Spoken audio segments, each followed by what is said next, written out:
Google's Pixelbook is great, just not $1,000 great. When Google introduced Chromebook in 2011, the idea seemed odd.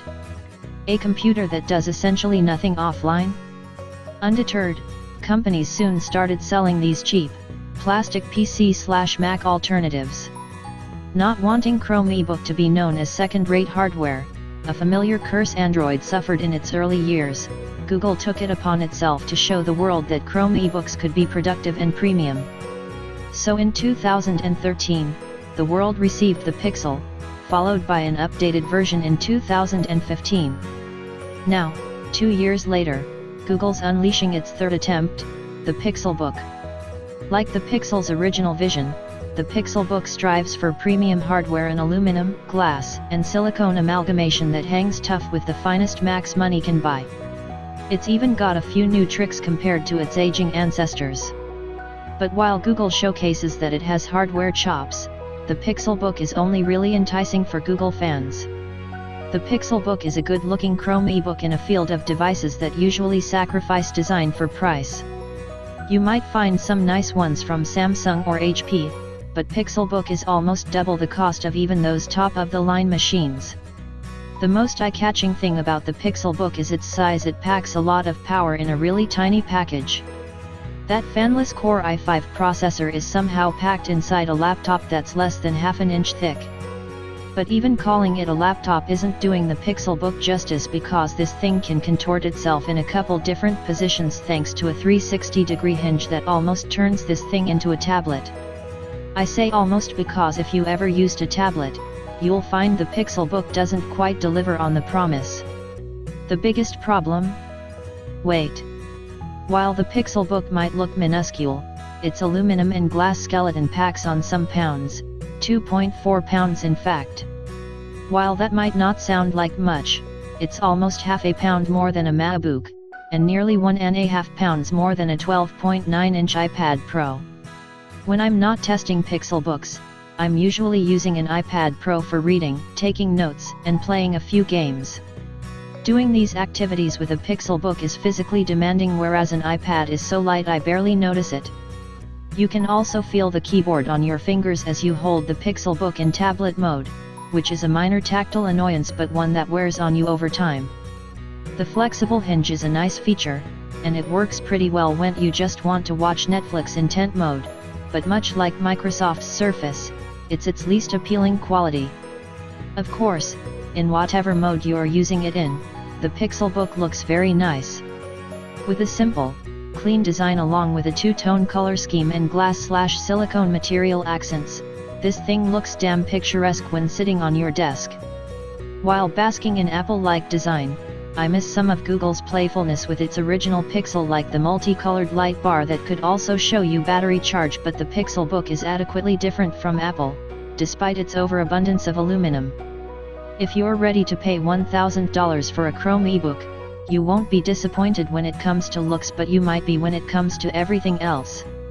When the first Chromebooks debuted in 2011, they were full of tiny sacrifices that made getting one an unwise decision, and Microsoft made fun of it mercilessly. Fast forward a few years and Google's vision seems to a smart one, and when Google introduced the Android App Store to Chromebooks in 2016, the sacrifices declined further still. Now, with options up to 512 GB of storage on the Pixelbook, it's more Mac and PC capable than ever before. In some instances, it's even better. Certain apps like Instagram don't allow users to post photos on a desktop, but the Android Instagram app can do it just fine. But that's a somewhat rare use case, and when it came to running some apps, particularly Microsoft Office, the Android apps were sometimes buggy or simply not designed for such a large screen. This has been the first time in 6 years that I was able to comfortably work an entire day just using a Chromebook, something that would have been absolutely impossible in the pre-Google Play Store days of the platform. But the universal truth remains: just don't buy a Chromebook if you need to do some serious work. The Pixelbook's processor can handle heavy workloads better than most, and when it comes to normal stuff like web browsing, writing, editing, and watching video, the Pixelbook blazes. But this is just not a machine built for power users. If you need what essentially amounts to an internet machine with a mobile app store attached, the Pixelbook is a great idea. Of course, you could always buy one at half the price. The Pixelbook, like most 2-in-1s and tablets nowadays, also comes with an optional $100 pen. Unfortunately, the Pixelbook pen just simply isn't that good. At a hands-on event of the Pixelbook, Google sold the Pixelbook pen as a huge leap forward for these types of digital pens. So much so, that I was genuinely excited to try it. But as soon as I connected my pen, I knew I'd been deceived. For what it's worth, setting up and connecting the pen is incredibly simple. In fact, it was so simple, not even requiring a Bluetooth connection at all. I didn't even realize I did it yet until the pen icon appeared in the bottom corner. Google is good at this sort of thing. That pen icon opens up into tools for all kinds of things like screen capture, summoning the Google Assistant, or creating a note. When I started taking my first note, the delay on the pen was pretty average, maybe even below average.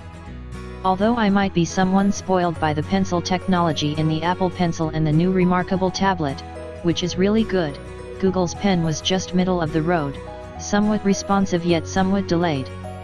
If my strokes were quick enough, the digital ink could sometimes be a full half-inch behind my pen.